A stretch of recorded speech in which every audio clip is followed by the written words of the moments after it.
Most fast food places use complex algorithms to come up with combos, but that tastes even more boring than it sounds. With my new sourdough bacon ranch combo, we simply figured out how to get all that flavor into one combo.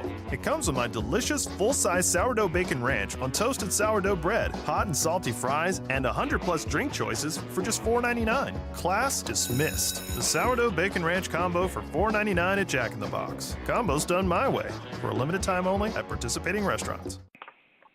Blog Talk Radio. Welcome, everyone, to Paranormal Connections. I'm your host, Christina George, and for the next 2 hours, we're going to be discussing everything paranormal. Tonight, I've got a great show. Past couple weeks, we've been doing things a little bit different. Normally, I focus on just the paranormal stuff on this show, and more of the UFO sightings, abductions, cryptozoology, stuff like that on the other show, Aliens, UFOs, and Beyond. But last week, I had Joe Montalvo on, and we actually were discussing both fields. And lucky enough, this week I happened to have my guest for tonight on the show, who as well has a lot of experience, actually, not only with paranormal experiences, but also UFO sightings. He's now a paranormal researcher as well as ufologist, runs his own group called Forest Moon Paranormal out of Washington.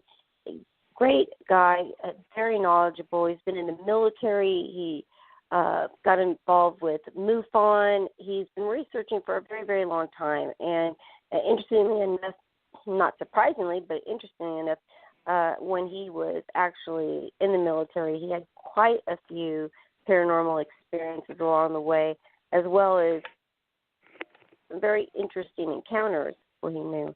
So tonight we are going to be talking about all kinds of stuff. I want to say hello to everybody in our chat rooms, all of our listeners. The ages are already going up. Thank you, everybody, for joining us tonight. If you want to join in the conversation, if you have a question for our guest tonight, or you just like to chime in, you're always welcome to call in. The area code and phone number for the call-in tonight is area code 347-308-8626.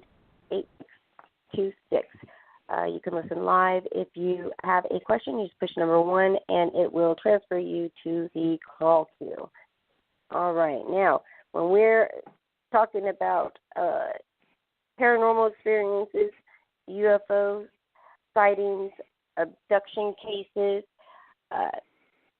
these are some great topics. And again, my guest tonight is Eric Cooper. We're going to be talking about all of these. Eric, you there? I'm here.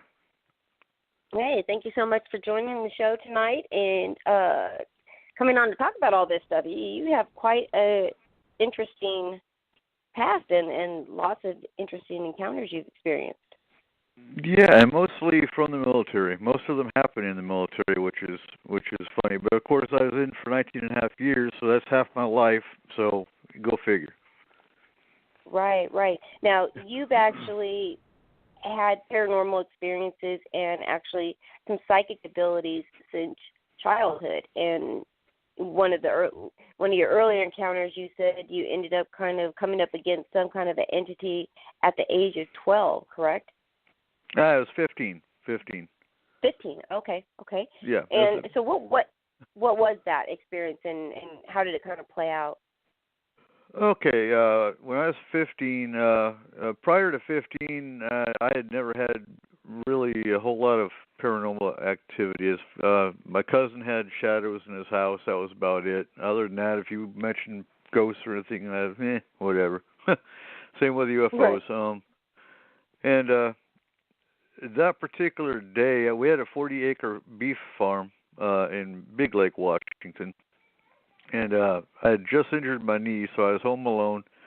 My parents were gone, and the neighbors called and told me our cows were in their pasture, but which wouldn't be an issue, but the gate to the highway was open, and so they were scared that if they got out at the gate, they'd be out on the road. So I hobbled on down there, and I had one very special cow that she was more like a big dog, And she never got out. And once again, she wasn't out. She looked at me and looked at them and was like, hey, "What are you going to do?" Right. And I went through the fence, and they took one look at me and took one look at the gate to the highway and started just hauling ass. They started running, and I don't know what was there. I never did see it. It wasn't like tall grass, or you could see pretty clear. I couldn't see anything, but something terrified. There was 9 of them, and they all literally screeched to a halt, stared at something that was right in front of them, and ran right back to the fence and about a quarter mile to a half a mile back to the barn.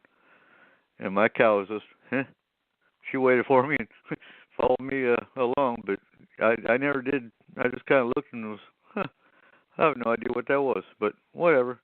And looking back, it's like, it wasn't like a skunk, wasn't like there was anything mundane that could have been there. But cows don't terrify. They don't get scared. So, yeah, that was my first paranormal experience. Interesting.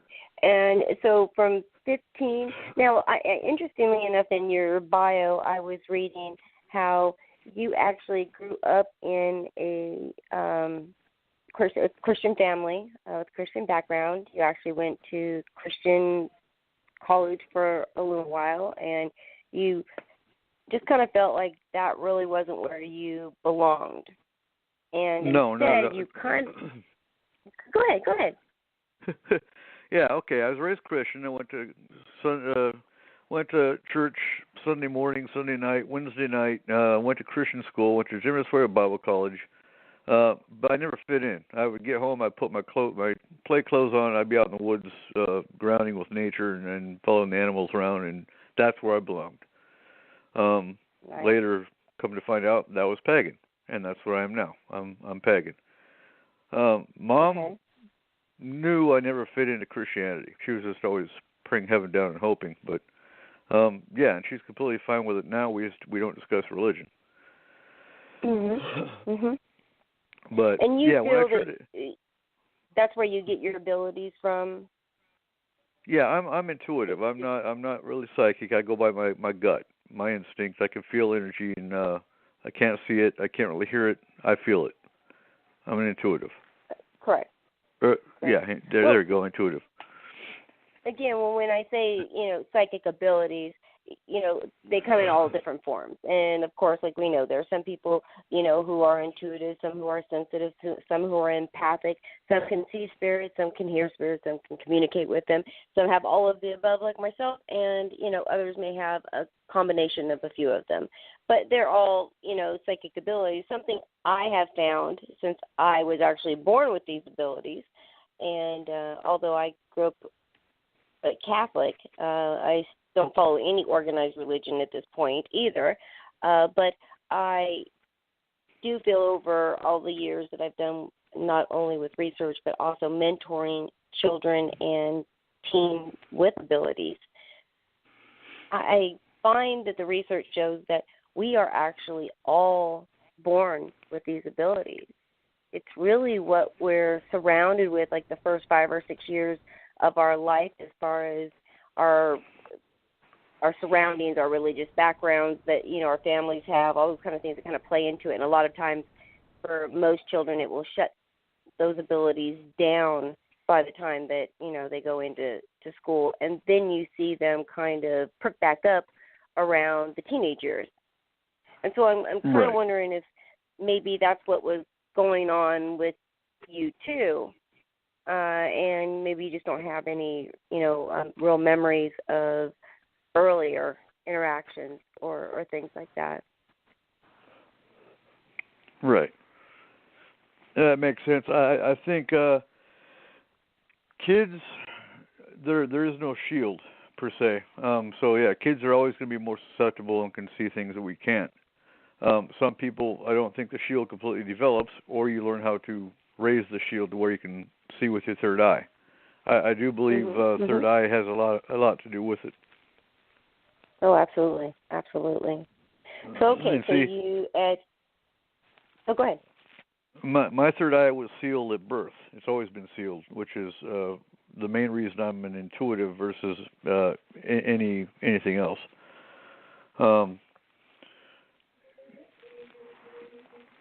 Yeah, I'm shifting here. Let's see. When I got out of Swiggert's Bible College is when I kind of got more into studying occult sciences, and I met an acquaintance on the streets that he was in a cult that would do human sacrifice, and would warn me when people were looking, when his group was looking for a sacrifice, and kind of unique at that age anyway. And he gave me a crystal that was a very protective crystal, and it comes into play later on, especially in Germany. Okay. And well, we're definitely gonna remember that part of the story. Well, yeah. Okay, so when you get definitely. into the occult, I mean, I will say myself, because I just turned 49, and when I was going through this as a child and then a teen, and even into my adulthood, there weren't really any books and we didn't have the internet at that time, so there definitely wasn't any of that kind of places to go in and check a wealth of information like they are now. But you had the libraries, and so when you would know things were going on with yourself and you try to figure them out, we would go to the libraries and try to find a book. For me, myself, I couldn't find really anything on psychic abilities. I found a lot on the occult. I found a lot on witchcraft, spells, things like that. And I thought for a while, I was like, oh, you know what? I'm probably a witch. But all the books that I had, gotten, I'll tell you, this is just again with profiling and really not knowing. The books that I got, like a lot of the spells were like, if you didn't like somebody or to do different things. And I'm like, well, no, that's not what I'm about. So I guess I'm not a witch. And I don't think it was until probably like television came out with like Charmed or something, and I was like, oh, well, maybe I am more like a witch. Well, this was so completely different what I read when I was a kid, so it's so different. But it's interesting. How did you get drawn to the occult? Was it, you researching and just kind of stumbling across it, or were you drawn to it? No, I was drawn to it. But, I went to the library and I look up witchcraft, and I look up tarot, and I look up, astrology, and that kind of thing. Just the basic stuff. Nothing really deep. Nothing. I didn't look for spell books or nothing. And I mean, I can do spells now, but is there a need? Not really. I mean, there really isn't. I know how to do them. I teach new people how to do them, but there really is no need. I'm a mentor in a couple other pagan groups, so I do teach basic paganism, and I say paganism because witchcraft is just one. We use paganism as an umbrella. It covers Wicca, it covers witches, because not all witches are Wiccan. It covers Druids, it covers Native American, it covers Norse, which is Viking or Odinist, or it goes a lot broader. Wow. Okay. But yeah, I'm just a basic little witch.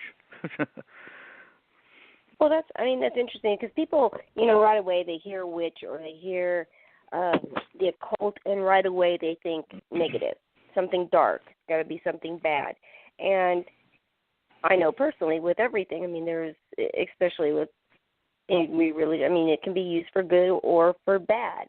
So there are, people who may practice the occult, and they may, be more towards the darker things or casting of spells. And then there are other ones that are more of light workers that are, more about positivity and light and Mother Earth and, animals, things like that. So it's interesting, again, that with lack of knowledge and research themselves, for people to really understand, they just hear witchcraft or they hear the occult, and automatically like, oh gosh, nope. Stay away from this person because they're doing some bad stuff. So it's funny. The Did media you get that a lot? The media has done us wrong. They came out with the craft. They come out with, I think, the most accurate portrayal, and it sounds funny, but most accurate portrayal is practical magic. Other than that, you've got the craft, which is complete crap. But that's what brought a lot of people into it. No, the advent of the internet and social media, paganism is actually, I believe, one of the higher, fastest growing belief systems there is right now. And all of them say that, and I don't have any numbers to back it up, but going by the number of new people that are coming in daily, I'd say it's almost accurate. Wow.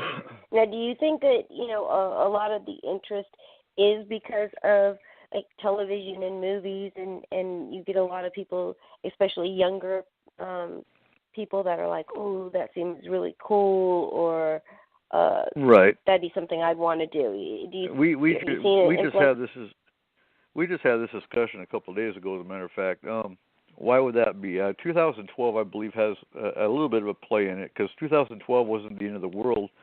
2012 was, in all reality, a shift in consciousness.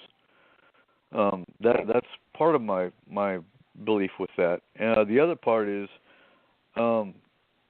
mainstream religions are turning radical. A lot of people aren't happy with organized religion. They're looking for something else that makes them happy. They're looking, and a lot of them were earth-based to begin with. A lot of them are drawn to nature. So here comes paganism, and that's what you're finding. Now, the ones you have to weed through are the ones that turned against Christianity at rebellion, which that's the wrong reason to go, or the ones that have always been kind of drawn to it and just found the church wasn't their calling, and here's the one that was. Now, you've actually been very involved in the paganism movement, I guess you would call it, since you were very young.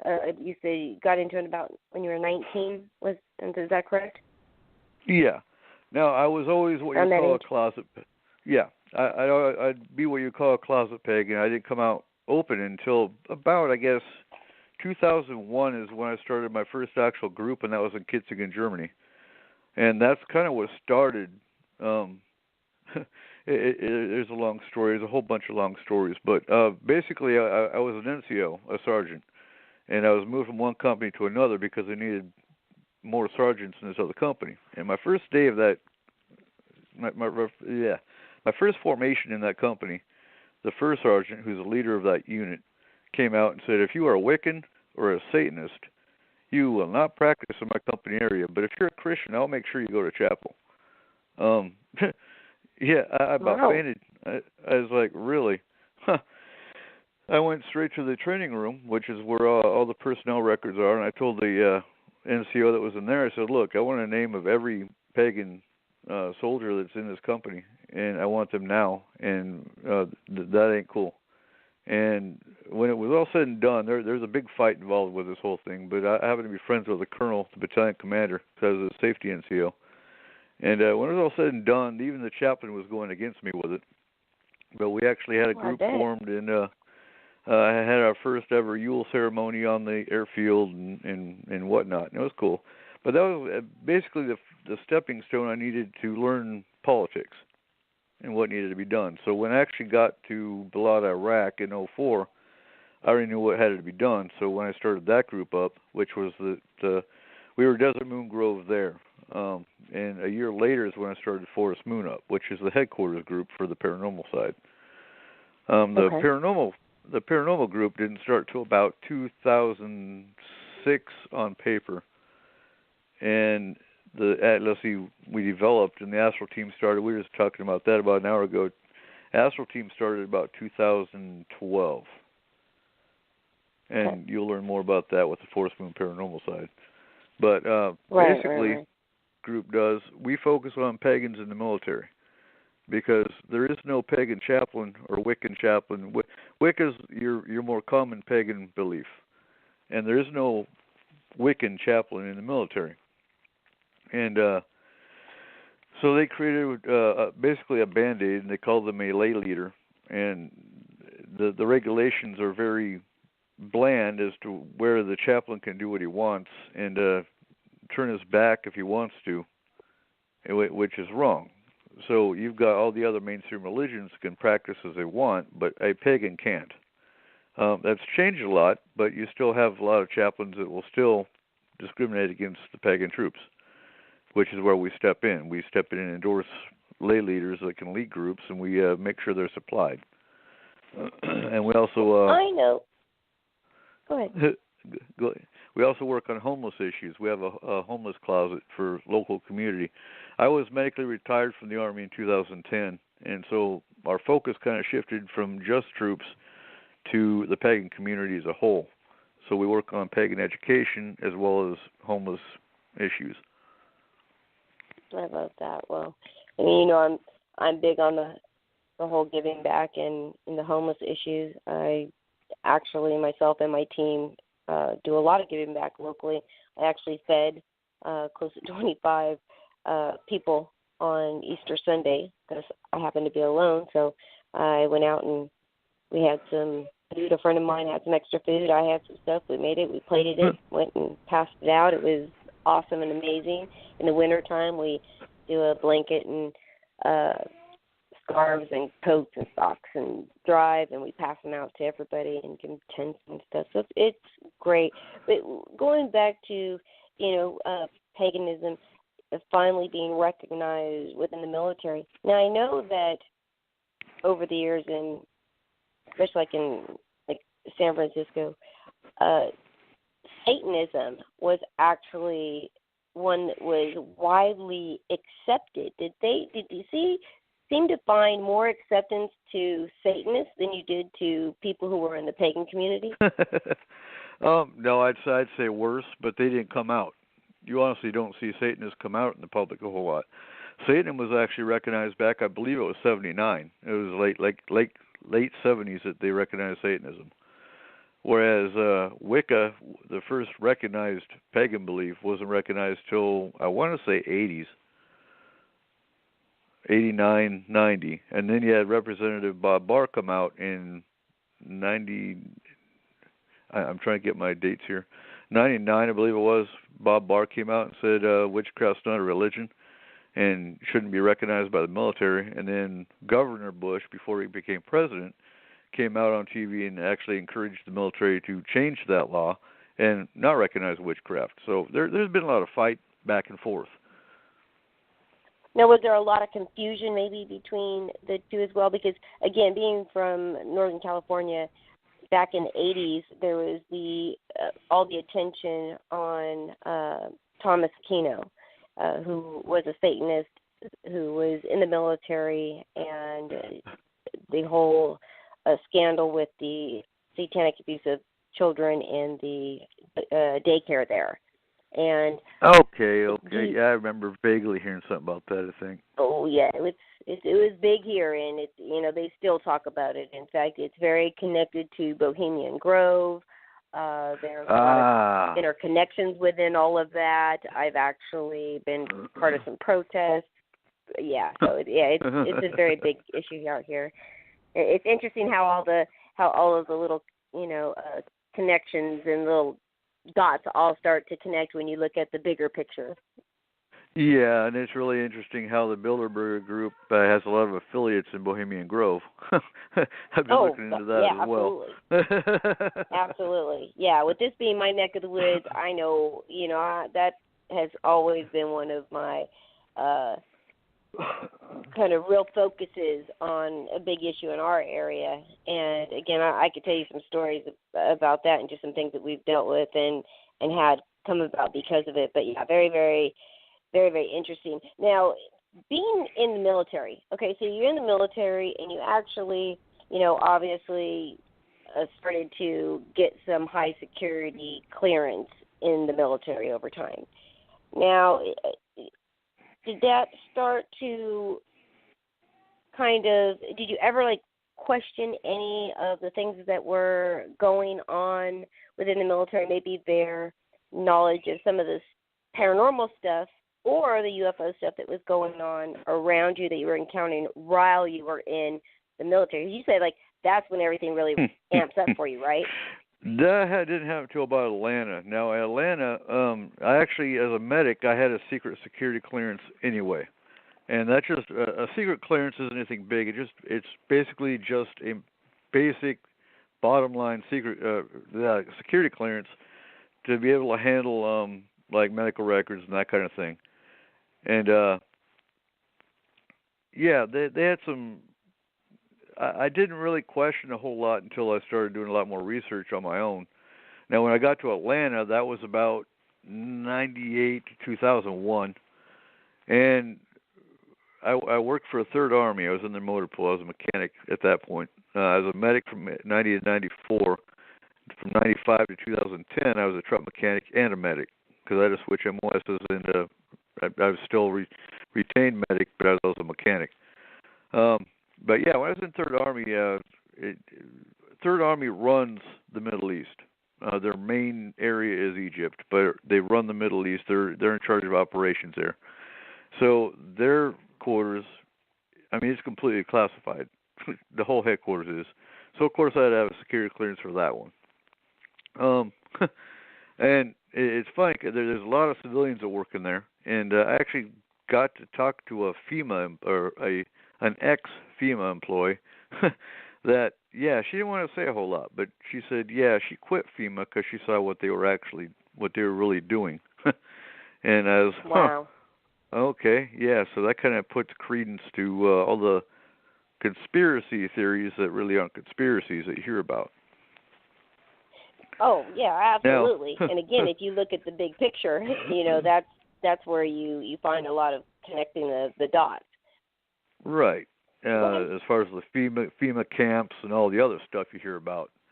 Now, 98 to 2001 is about the time period I was in Atlanta, and my phone was tapped. I know I was followed.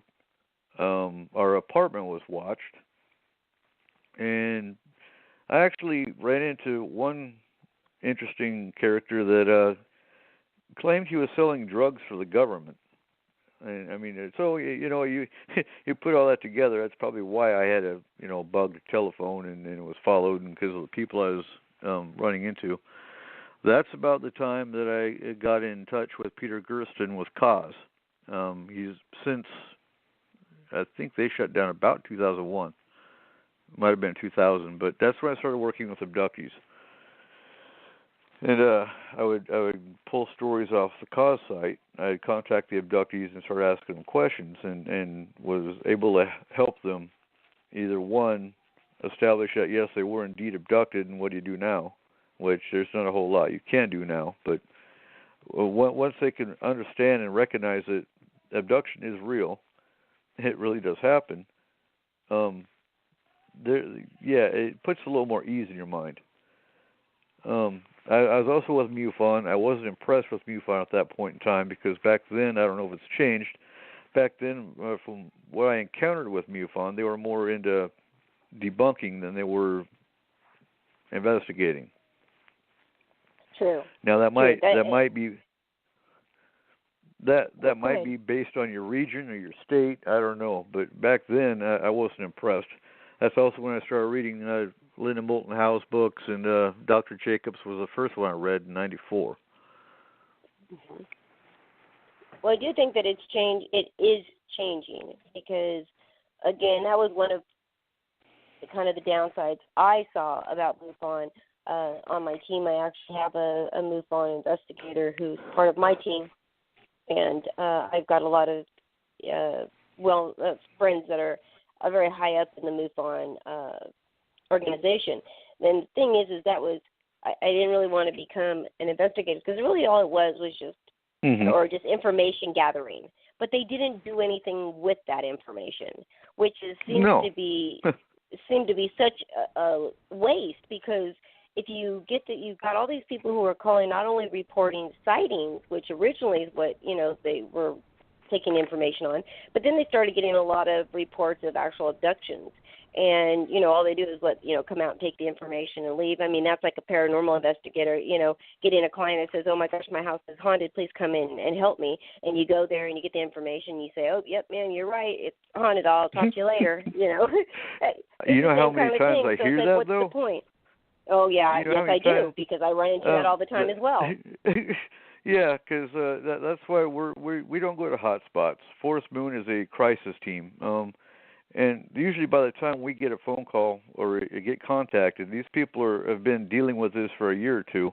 Have had 2 or 3 groups come in, and we're pretty much told, "Yep, you've got something here. I don't know what to tell you. Have a nice day." Pretty much verbatim what you said. And it's like, oh hell. So yeah, what we do, we have our astral team that'll go in. Astral works out nice because there's no distance problem, and from the astral they can actually identify entities a whole lot easier and remove them. So astral team is probably one of our keys. If you're not familiar with astral, if you've ever heard of remote viewing, the CIA was doing back in the 60s. It's very similar, but you don't need a controller. And we don't use grid coordinates. All they need to lock in for an astral trip is basically a picture of the client or talk to them to lock onto their energy signature, and they're gone. That's how they lock on. Gotcha. Okay. And now, if it's a physical case here in Washington that we go to, I have 2 mediums I use. Hi, Sandy. I see you in the chat room. She's one of our mediums. She's also the founder of Fog Paranormal, and you'll get to meet her at the Paracon because her and Russ are 2 of our speakers. Okay. So, yeah. Well, and I'll just stop you right there real quick. So just since Eric is talking about the conferences coming up, October 22nd through the 24th, Forest Moon Paranormal is going to be hosting an event, a conference. Great thing about it is it is free to the public. You can come and check this out. Here's some speakers. I actually am going to be one of the featured speakers, as well as I will be having Paranormal Connections live there. So you can come by the booth, say hi, get on air. We're also going to be doing some live stream videos and YouTube videos for people what the event is like, so that if they can't make it this year, they absolutely will want to make it another year. But oh yeah, because I'm exactly. hoping Why don't you give a little bit more information about that event? Okay, I'll go ahead and throw that word out there real quick. It's going to be the first annual Paracon Concrete Washington. Concrete Washington, if you're not familiar with it, is one of the most haunted towns in the state of Washington. I mean, you've got haunted locations, but we're talking the whole town's haunted because it originated back in the, I guess, late 1800s to early 1900s when it was founded. It was founded as a logging camp originally, and then they built concrete for the dams in the state, and that's where it got the name concrete. It's going to be October 22nd and 23rd. It's a 2-day event, Saturday and Sunday. Now the goals of this, it is free. It's ideally it's set up to where if you don't know anything about the paranormal, you're going to come in and hear a lecture on about every topic you can think of. We have a Bigfoot lecture, we have alien abduction lecture, and then we have every aspect of an investigation you can think of is going to be in a lecture. Now, day 2, in the late afternoon, we're actually going to do an open investigation, only for 40 people. We're going to have a drawing. It's a free drawing, but you're going to have to put a ticket in because of location sizes and whatnot. We can only take about 40 people. So we're going to do a drawing for 40 people that have gone through all the lectures, and they will actually go on an investigation. The location hasn't been decided yet. We're looking at that. But our list of speakers, we have Christina George. You know her. She'll be talking about the connections. In fact, you've done a show on it. The connections between the paranormal and the UFO fields and how they're all related. Right. Yeah, all related. I'm talking too fast.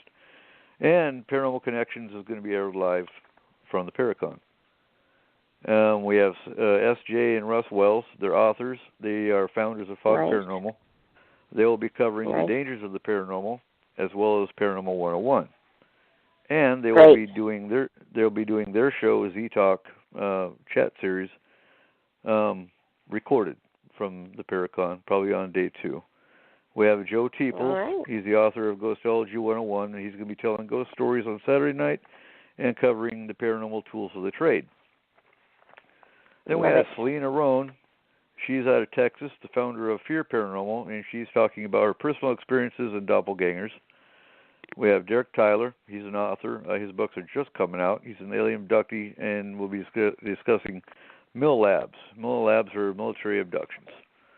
That's a whole other chat topic. We won't even get into that one. And he'll be discussing his personal experiences and theories. We have Tyler Allen Standing Bear. He's the founder of the North Cascades Bigfoot Research, and he's got tons of personal experience with Bigfoot. He actually goes up and hikes just about every weekend, and actually has a family of Bigfoot that he interacts with.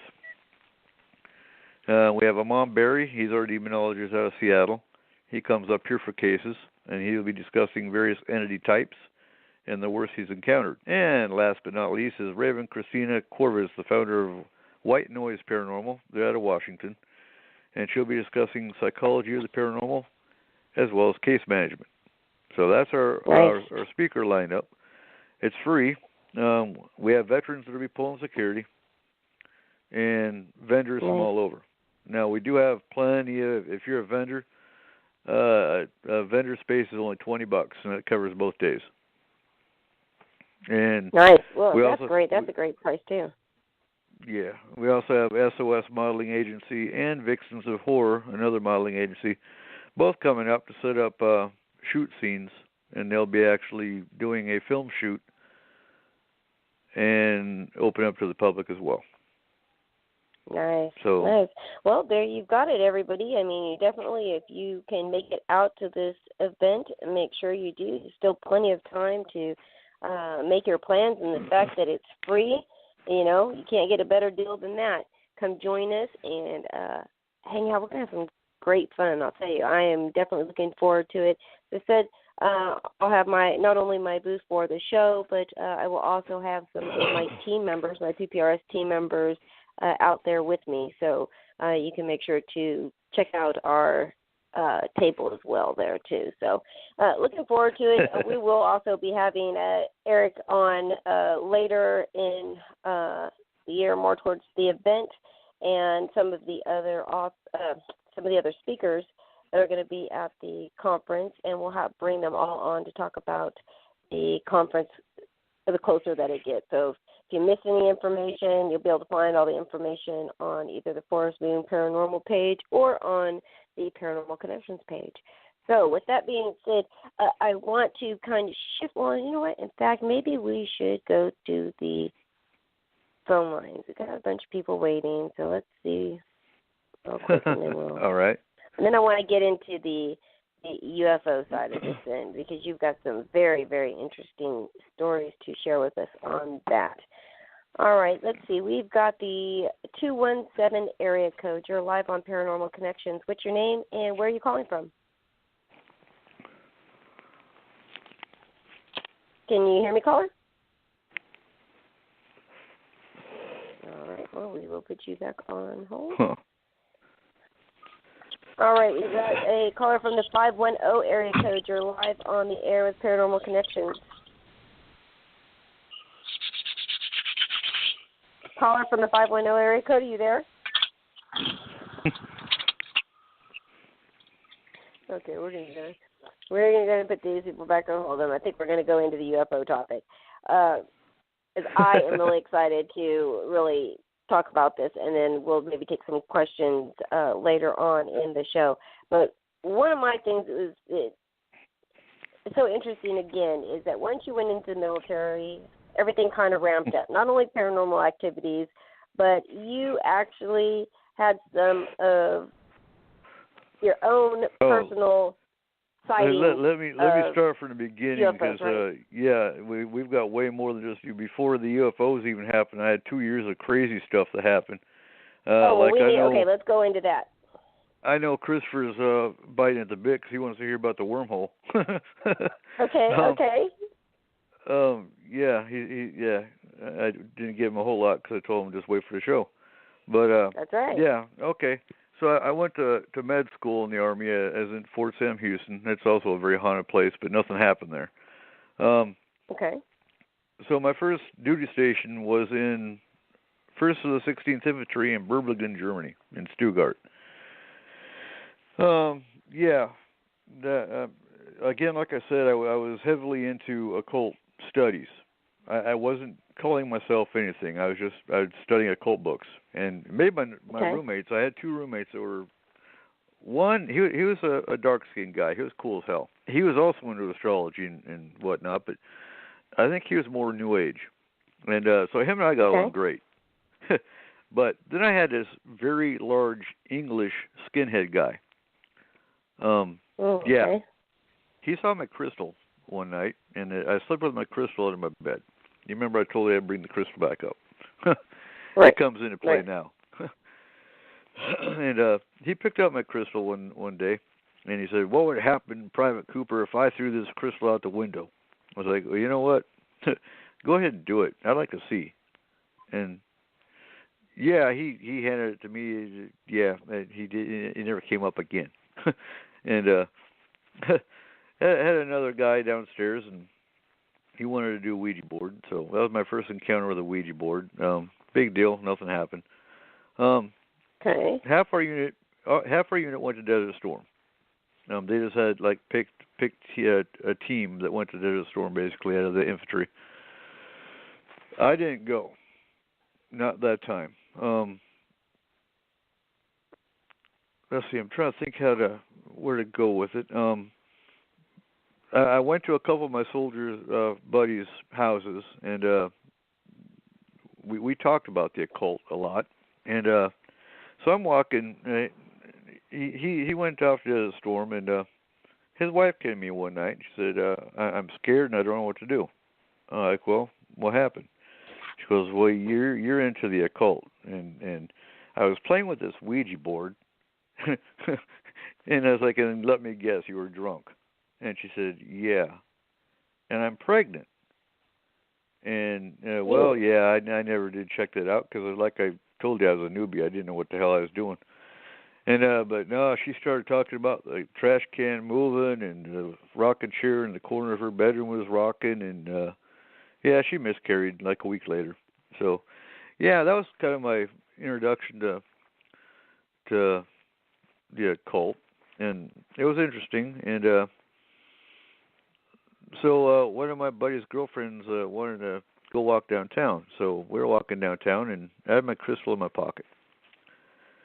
And she looked at me and she said, "Do you have a flashlight in your pocket?" And I said, "No." She goes, "Well, your flashlight just flashed, or your pocket just flashed." And I was like, "Well," and she's digging at my pocket, and I said, "No, it's just my crystal."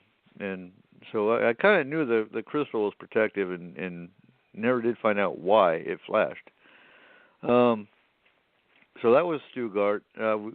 I got transferred to the 11th Armored Cavalry in Bad Hersfeld, and we were driving on the Autobahn, more like an S-Bahn. Okay, and everything you've heard about the Autobahn is true. There's no speed limit. There is to an extent through the cities, but other than that, there's no real speed limit. And it was like 2 o'clock in the morning, and 2 of my tanker buddies were taking me to Bad Hersfeld, and we got hit by a German car. No big deal. It was more like a side swipe. But we pulled off, and me being a medic, I jumped out, and I went out, and I was checking out the Germans, and is Zainato, alles klar, I mean, speaking German to them. And all I remember is I was turning to step away from the car. I heard screeching metal, and I was laying in some woods. I got hit by a 90 mile an hour impact. I should have been dead. And oh, wow. my tanker buddies, they thought I was dead because they watched me fly like 30 feet through the air. And they're like, I don't know what happened, but we saw a flash of light. And then we heard you yelling for help, so we knew you weren't dead. I was like, well, shit. All this in my pocket. My shoes are knocked off my feet and laying on the Autobahn. And all this in my pocket that stayed in my pocket was that crystal. So, wow. And all that happened, to me was I tore my right knee. That was it. After being hit at 90 miles an hour. At 90 miles an hour, and that is documented.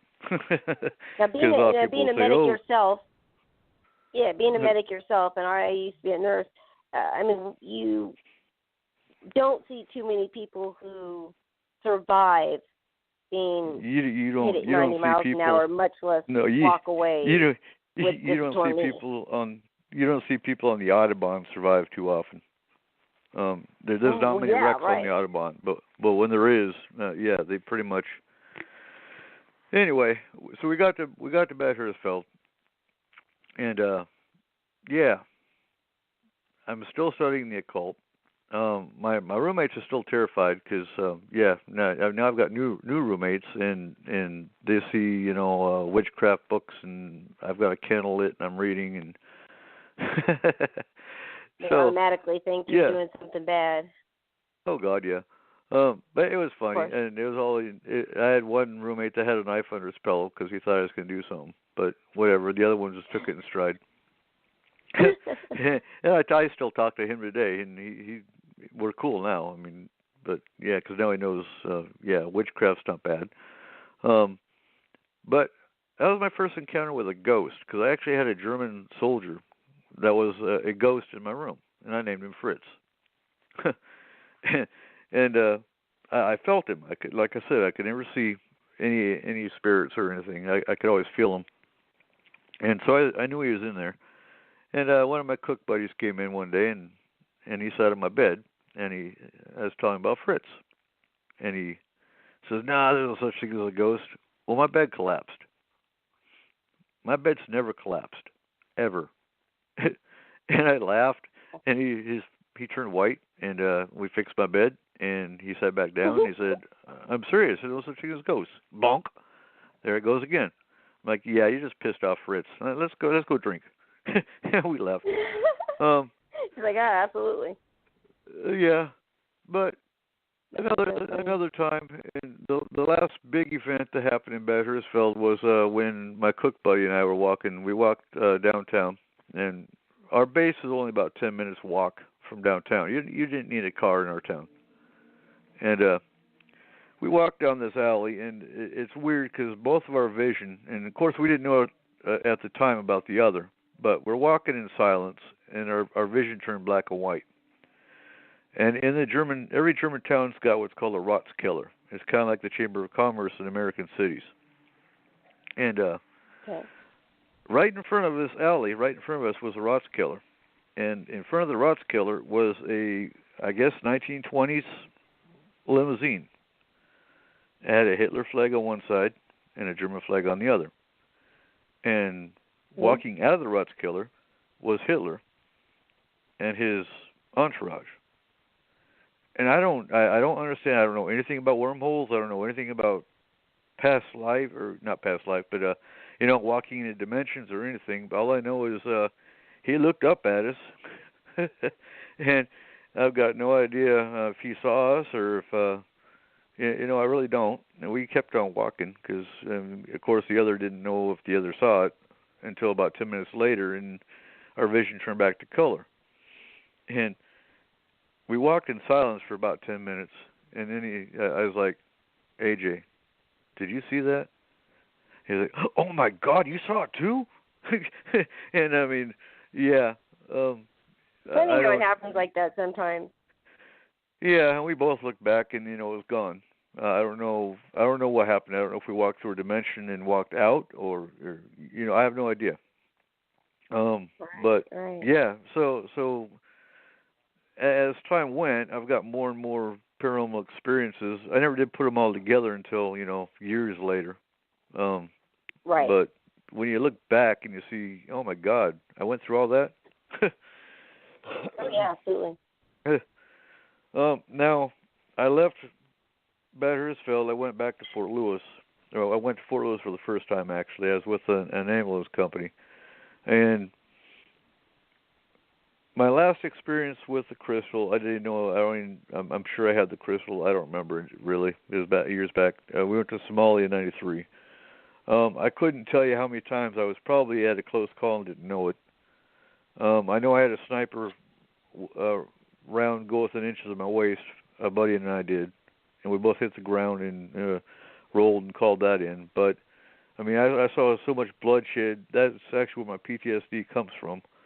And so I don't talk about Somalia. Other than that, I had so many close calls, I can guarantee I was protected by Wow. the crystal. Well, I so believe in that. And again, I myself carry a lot of different crystals myself, and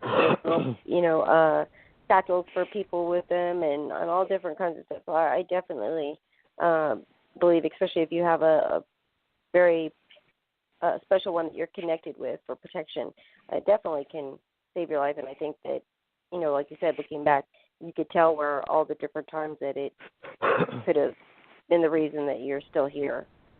Yeah. Now everything in life has a time, and the crystal did move on. I don't remember how, but I know the crystal disappeared. Its time was done. Okay. And I firmly believe, because I believe in past lives. Most pagans do believe in reincarnation. I believe in reincarnation. I believe I know most of my past lives. I see. I like rose quartz. Rose quartz. I'm answering the chat. Rose quartz is great for nightmares. Actually, if you put rose quartz under your pillow, I use them for kids a lot. If kids are having nightmares, I'll put it under the bed. I think the what I like the most is amethyst. Amethyst is a peaceful stone. We use that a lot in Iraq as far as keeping peace for our soldiers. Okay. Now, so how long before? Okay, so you're having all these paranormal experiences, and how long before you start actually seeing some UFO sightings? That was next. So how many years are we talking? 2. Okay. About 2 years after. 2 years of just... Yeah, about 3 years of stuff. I guess I probably can't remember. I know the next significant event was my UFO sighting in Germany. Actually, no. I'll take a step back. It was when a friend of mine in '94 woke up and had a triangular puncture mark on her lower abdomen. Happened to watch a TV show that morning. Happened to watch a TV show that morning, and it was like a Riviera. Like a Jerry Springer, not quite a Jerry Springer. I can't remember his damn name. Anyway, they had a panel of alien abductees on the show, and they all started out describing strange dreams, a triangular puncture mark in a triangle pattern on the lower abdomen, and then they got pregnant. They were pregnant for 2 weeks. The fetus disappeared, and they had dreams of being on a spaceship and actually being encouraged to look at a fetus that was in a jar. So guess what? That happened. She went to Madigan Hospital, and they did an MRI, and they said, yeah, you know what, you showed signs that you were pregnant, but there's no fetus there. And they kind of just looked at her funny, and that was that. Never thought anything of it afterwards. So they couldn't give her any other. I mean, here she is at a military hospital, and they say, well, yeah, you were pregnant, but you're not anymore, and we just don't know what to tell you, lady. Exactly. And I took her home. How horrible. And then, of course, okay, what the hell is this? So the first book I bought was by David Jacobs, and that was Secret Life. Oh, God, what's the whole name? Anyway, just look for Secret Life by David Jacobs, and it goes into everything back then, right down to the hybrid theory, in detail of every symptom that we were looking at. Mm-hmm. And it even explained, the hybrid theory that the Greys couldn't they couldn't bear children. They were all sterile because of their war with reptilians. And they're abducting humans based on a contract they did with Eisenhower back in the 50s, that they could actually abduct so many people, which they went against, naturally. Who's going to stop them? Well, of course. It's not like we could. They're going to do it. I do think that's where the Star Wars weapon system comes from, was we actually designed the Star Wars system to take care of the aliens when they try to abduct humans. I think that was a fail. But if you remember back in Reagan's era, he was talking about the Star Wars system. Right. So I went to Germany. At that point in time, my eyes were open about abduction, and I started researching abduction extensively, and that started in '94. I was in Bad Windsheim, Germany. No, actually, I lived in Bad Windsheim. I was stationed in Illesheim. It's like 5 minutes away. I was in an aviation cavalry unit. We had Apaches. And I was taking a soldier to prison in Mannheim. And it was like midnight. We were coming back to base. And I could see the moon off to the right. It was a full moon. And it's really funny, because have you ever researched UFOs and seen the pictures depicted of the Nuremberg invasion? Uh-huh. It was just like that, but there's only one. It was a large basketball-shaped orb that was over the city. Now, I knew it wasn't the moon, because the moon's over here on the right. This was orange, like a basketball, and it was over on the left. So the moon's on the right side of the Autobahn, the orb's on the left side. And just like you hit a light switch, it was gone. So I was like, whoa, what the hell was that? That was my first UFO. You're in the military at this time, right? Yeah. Oh, yeah. I was in the military from 90 to 2010, with a break from 94 to 95. So, yeah. Okay. So you're in the military, and you already are very aware of the paranormal phenomena. Now you're experiencing sightings. You have encountered people that have apparently been abducted and possibly been impregnated and then taken the baby. So all this has become very real. But anybody who researches, ufology, it always seems to, lead back to the military. And, you're part of the military. So did you start to, wonder, what you were involved in or what's going on behind the scenes that you didn't know about? Not really, because back then, you got to remember, I was just starting research, so the military aspect hadn't been put into play yet. And looking now, the normal military is not involved. What's involved are the black ops. If you hear about Delta Force, I think the black operations are what you'd have to look at as being part of the military. The other side of it, who's to say they're actual U.S. military soldiers and not a screen memory put on abductees? Very true. Yeah, I mean, there are all different kinds of scenarios. Absolutely. Now, I did question at one point in time, and was told that there actually is an Army manual on UFO sightings. Still haven't found it. Is it real? Who knows? I say Black Ops, or like I said, Delta Force. I think some of the higher, more government troops, like Delta Force, because you got Special Forces, you got Delta Force. Delta Force is a higher classification than Special Operations is. Because actually Delta Force is consistent of Special Ops, Rangers, Navy SEALs. They put all of them into Delta Force. They're selected. And actually, E5 and above. No, I know for a fact E5 and above that has been in combat is selected, because I was selected for Delta, but I failed the test. Oh, okay. And that was back in 2001. Well, Carrie Collins in chat is asking, since you were in the military, did you have to sign anything that made you feel like you couldn't talk about anything paranormal or anything that you encountered? Nope, not that I saw. Now, if you actually encounter a probably heavily populated observation, they might come to you, the suits will come to you and have you sign something. But no, I've never signed anything. Well, now I know that at some point in your story, you actually did start being followed and watched. Your phones were tapped. all those kind of things. I mean, how did that come about? Oh, that was in Atlanta.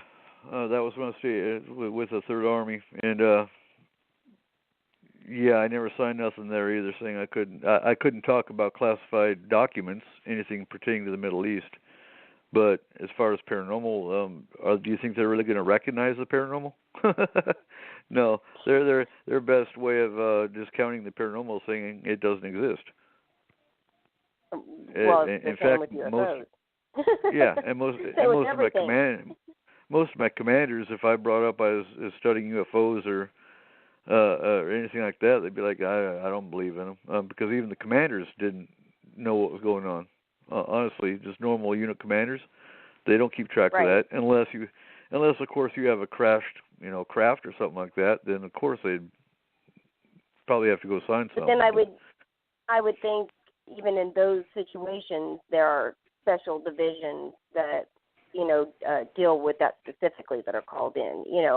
I'm with you. I believe that probably the majority of the people who are in the military, I mean, there's lots of people in the military. In fact, I have families, served in the military, and the majority of them don't believe, in UFOs. I think there's a lot of listeners. We have a listener who listens, to all of our shows, usually calls in, Kelly, and he's in the military, and he's very, very into all of this stuff. So I think that it kind of varies. I think where the line is too. I think you're going to find Air Force more into the UFO side. Look at Blue Book. I mean, the Blue Book was all run by Air Force. Air Force Security. Oh my God, you might as well. Most of the Air Force Security goes and works for Wackenhut when they're done. The government security agencies that runs Area 51. So honestly, I think you're going to find more on Air Force bases. Look at Wright Patterson Air Force Base. That's where the Roswell crashes were supposed to have gone.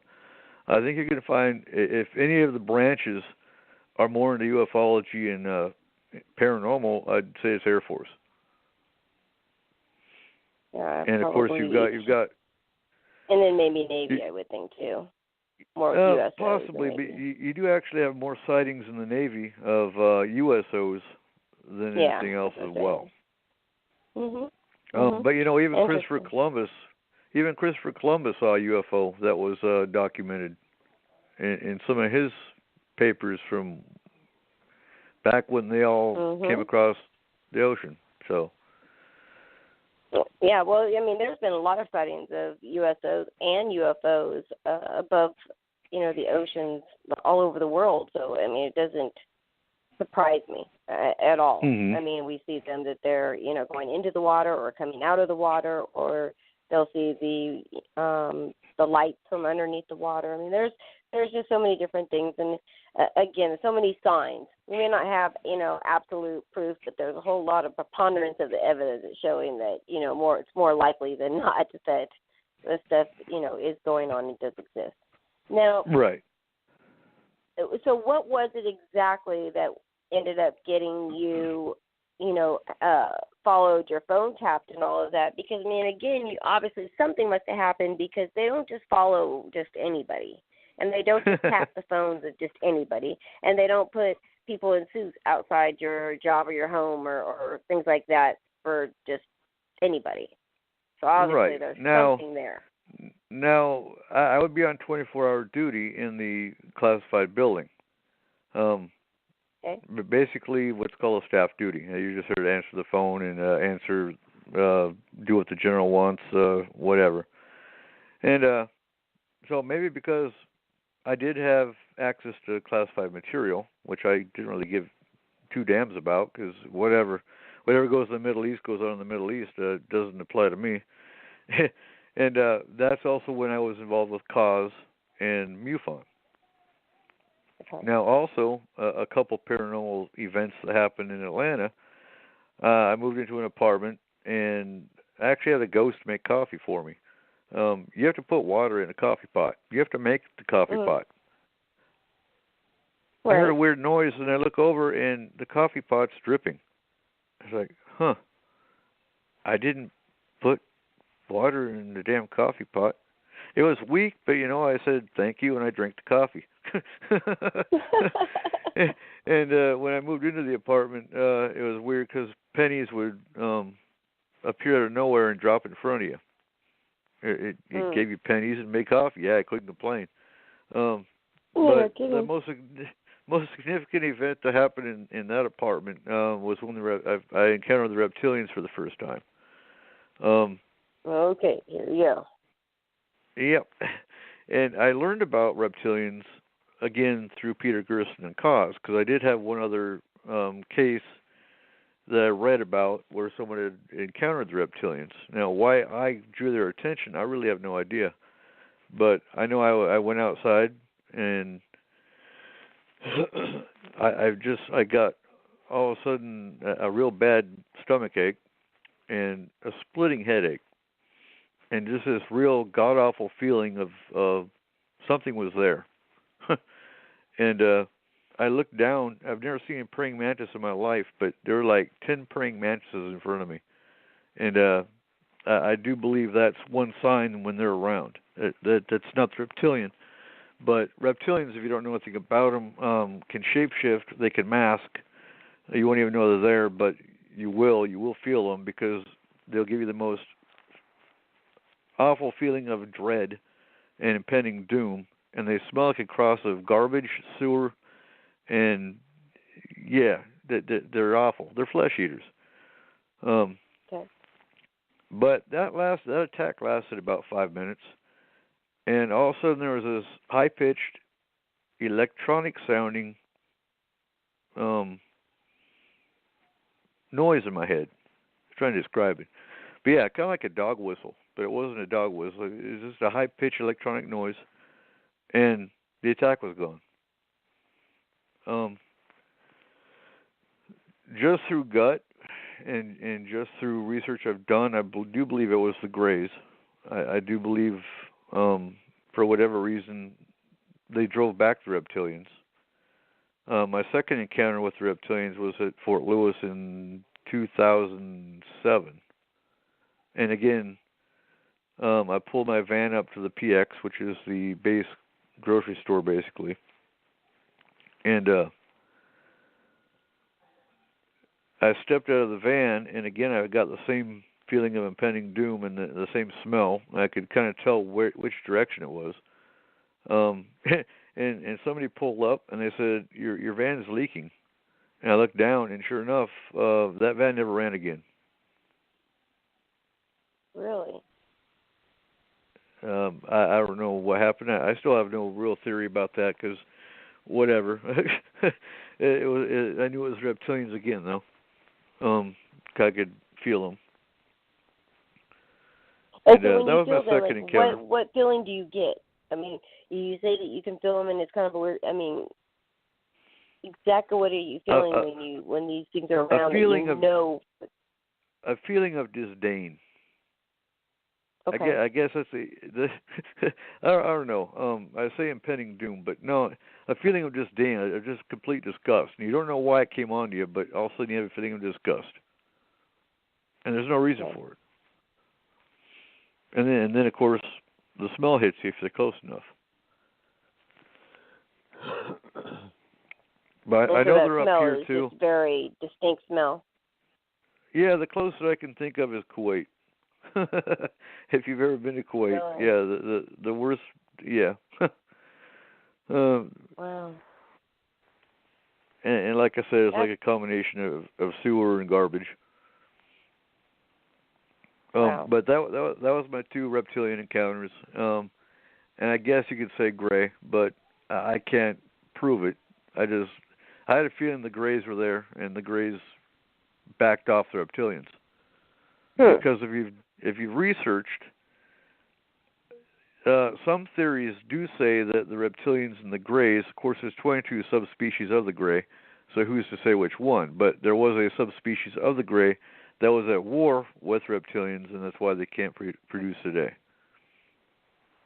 We're actually getting a question again from Carrie in chat, and she's wanting to know which alien races are the ones that harvest energy.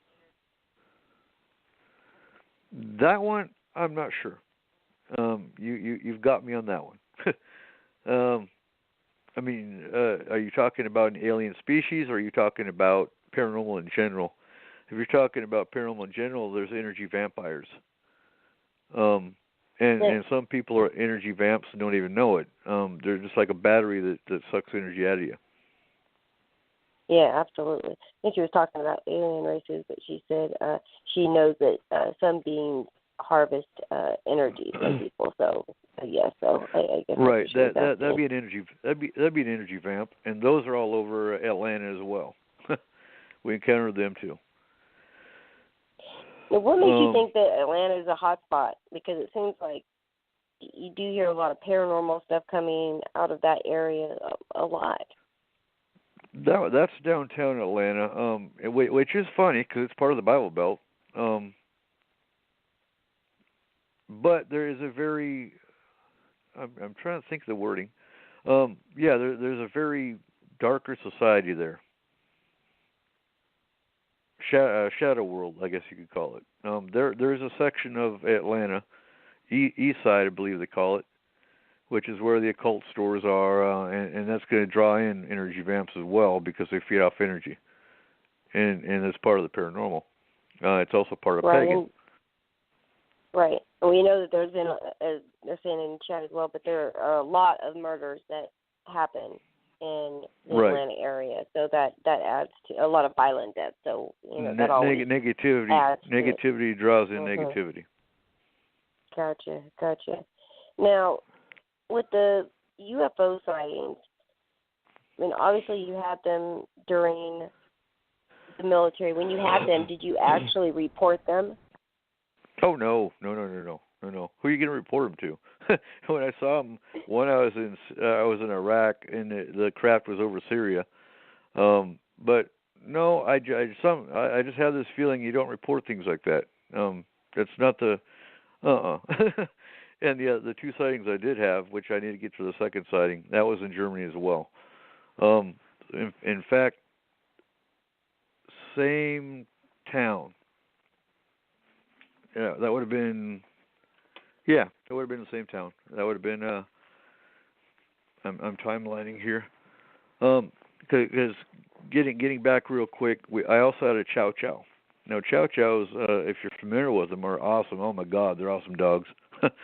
He was very protective, and he was very psychic. He was a very interesting dog, and had one encounter where you could feel a presence.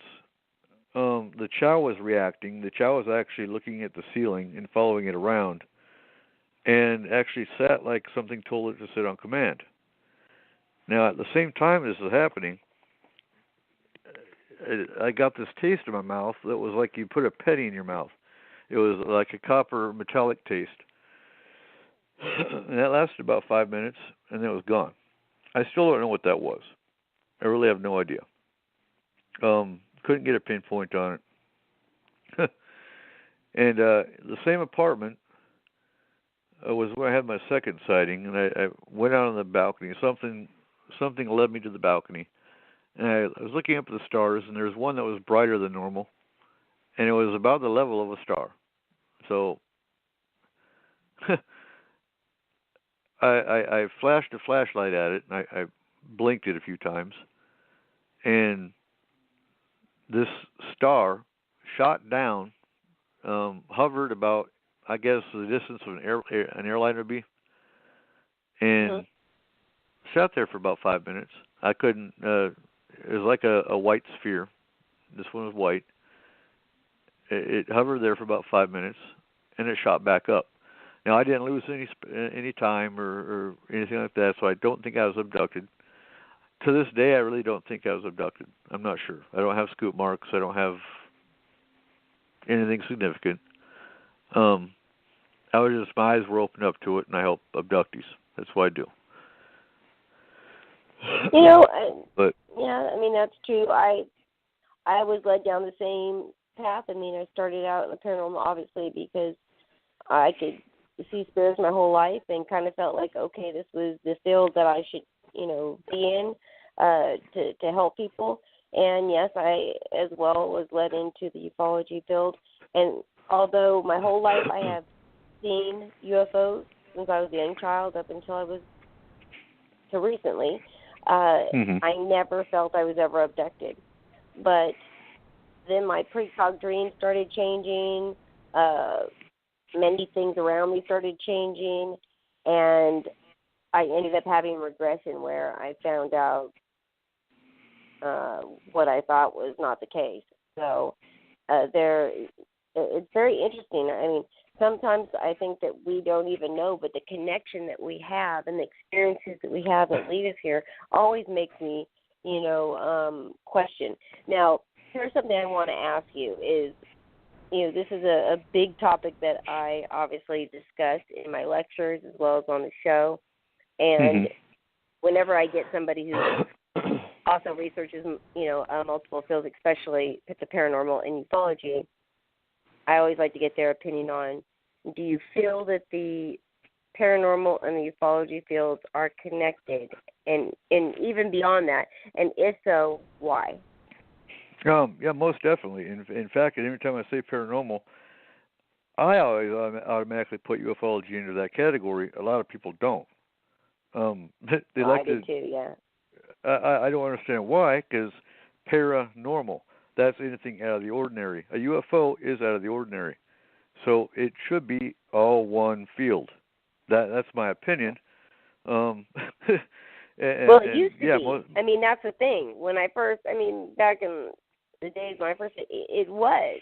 And then when all of the shows about the paranormal, which was now kind of classified like spirits and ghosts and hauntings, and then the ufology was just all the UFO sightings, and then cryptozoology was everything else, Bigfoot and everything else.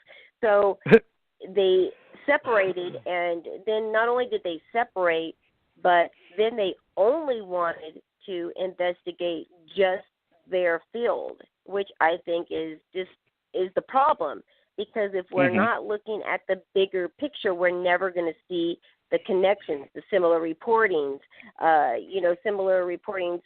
between abductees, contactees, people's paranormal experience, different blood types, just so much research and stuff that's out there that a lot of people aren't talking about, and that's what we need to get out there and talk about and look at. Right, and it's really not confusing. It's really upsetting, because when you're looking for a paranormal speaker, you have to punch in both ufology and paranormal if you want. I should be able to punch in paranormal speaker and get the broad spectrum.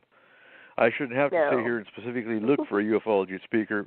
They should all be in the same broad category. You would think. So yeah, but even if you even look at the conferences and events, 99% of them over the last, really over the last 5 years had either been paranormal conferences or UFO conferences. They have not really had too many that were a combination of both, which again, I, really pushed when I knew people were having events. We had a local one, a friend of mine did a local one here, and I had pushed, you need to do both. We need to bring the fields together. You need to bring, different people from different fields, these speakers, and let them all speak so that they're immersed and they see some of the different information, and it's not just all paranormal, or it's just not all just ufology. It's a little bit of everything, and I love what you're doing. Yeah. Well, yeah. And most of the time you look for a paranormal group, all they deal with is hauntings. That's why I did start reaching out and trying to network. Huh? No, I said, yeah, you're absolutely right. Oh, yeah. No, I started reaching out to all these paranormal groups and telling them we do deal with UFOs and alien abduction and cryptozoology. And most of them were all excited and good. We'll reach out to you. Because I don't have to be in another state. I can tell them. All you got to do, if you have a landed craft sighting, or, get a radiation meter, and we have a radiation meter here in our group, for UFO sightings or landed craft or whatnot, go out and see if there's any radiation depiction take a crop sample and check for a cellular disturbance, things like that. It's not hard to prove. It shouldn't be. There's no proof. I mean, it's like, really? How is there no proof? Look at the implants in abductees. The evidence disappears, or the evidence is just brushed away, or whatever. Cause I've had clients who, that are abductees that have had implants, and we've been able to see them on X-rays. And when they went, we got the reports that when the doctors went in to remove it, it kept moving. So they went and tried to do the surgery under the X-ray. And as soon as they'd get right on top of the implant, it would move deeper. And then once they would get right on it, it would disappear completely. So, it was interesting. Then it disappeared completely. And then later on, he ended up with another one in a whole other place. So, again, there's just so much information that you can find out, especially when you expand and start investigating all these things. But, again, what was funny is that when I started in the paranormal field, and it's been about 15 years in the public eye, there were barely any paranormal groups, period. And all they dealt with at that time was just, again, a haunting. For a long time, in fact, when I started my group, people really looked at me kind of crazy, because not only at the time that I started my group was, nobody wanted to have a psychic on their team, because they felt that they would be considered, like not a reputable team, because they're using a psychic. Then all of a sudden, the TV shows with the psychics, helping in the cases come out, and boy, next thing you know, everybody's a psychic, and everybody has a resident psychic on their team, and they were coming out the woodwork. I'm like, where the hell did you guys come from? Because everybody is changing their name. One day it's so-and-so, and next week it's medium so-and-so, and I'm like, really? I've known you for years and didn't know all that. Okay. And it was very, very interesting. But, again, all these people go out and they get into these fields, but not only did I start my own group, I was a psychic medium. My whole team was comprised of people with abilities, and not only different abilities, but they all had different backgrounds and religious beliefs, and we were just a whole conglomeration of just everybody would not think that would be together and be a good group of researchers. And then we expanded because I had such a hard time trying to do like sky watches at paranormal events or paranormal stuff at UFO events. So I just said, okay, screw it. So I did two divisions. So I have a paranormal division that does, all the paranormal stuff, and then I have the UFO side that does all the ufology, and then we also do Bigfoot and cryptozoology investigations. So we're across the board, but there weren't many out there, and there still isn't. Right. There still really isn't. You can find 11 billion groups that do nothing but hauntings. Out of that 11 billion, you might find 10 that cover UFOs. I mean, right. You know. And again, now it's just kind of, some people are just wanting to kind of throw that in, saying we do this, but they have absolutely no clue what they're doing either. And again, I always think that it's so dangerous for people to that they can just, like, get a group together, print up some T-shirts, and decide that today we're going to be ufologists, tomorrow we're going to be, demonologists. Well, you can get business cards made for $9.99. I mean, exactly. And then you make up a Facebook page, and that like immediately, and so you can then in your details say that you've got 25 years experience. I laugh every time I see that stuff because it's like a group of young kids, and I'm like, oh, what? Like, is that your age is all added up? I mean, I don't understand. Like, how long have you guys been in the field? Because I've never heard of any of you. It's just crazy. But do you think that although I think it's good to have the recognition and the attention to this field, do you think that it is a good thing that so many people are saying, oh, that looks like a fun thing to do. Let's go help abductees. Let's tell them that we've got some experience, put a Facebook up saying that we do support groups and networking, and before you know it, they've got blind clients looking for some help that just came across. No, I think it's groups like that we wind up cleaning up the mess for. Oh, absolutely. Because one, they're going to go in unprofessionally. They're going to completely destroy the reputation of the paranormal field. That client probably never going to want to have another investigation, even though they're having issues. And a year later, they're going to call a group that's actually going to do something. Right. And two, they're lucky if they don't go in and hurt themselves, either through an entity that they don't know what the hell they're dealing with, which is rare. I will say that's rare. But, I mean, they don't know what they're walking into. You have no clue what you're walking into. Now, I did a show, I guess, a couple weeks ago, and I was asked, and I'll bring this up, I believe any good paranormal group should also be familiar with occult sciences. Because if you walk into a client's house and they have dabbled in the occult and opened up a portal or released an entity or anything of that nature, and there's symbolism there, do you know what you're looking at?